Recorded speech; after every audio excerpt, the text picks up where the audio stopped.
کیرلا کے بڑے رہنماؤں میں شمار اور سابق وزیر آر گوری اما کا طویل عمری کی بیماری سے منگل کے روز یہاں ایک نجی اسپتال میں انتقال ہو گیا۔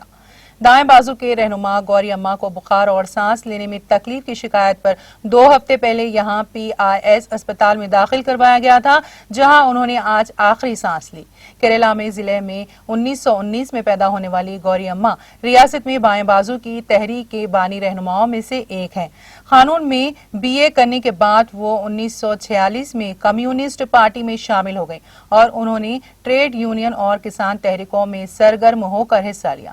سیاسی سرگرمیوں میں حصہ لینے کے سبب کئی مواقع پر انہیں جیل بھی جانا پڑا۔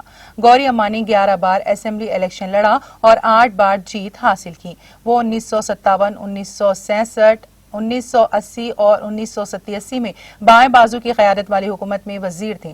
سن 1994 میں انہیں communist party of India Marxist CPIM سے نکال دیا گیا، جس کے بعد انہوں نے ایک الگ پارٹی جنادیپیہ سنرکیشن سمیتی JSS تشکیل دی تھی۔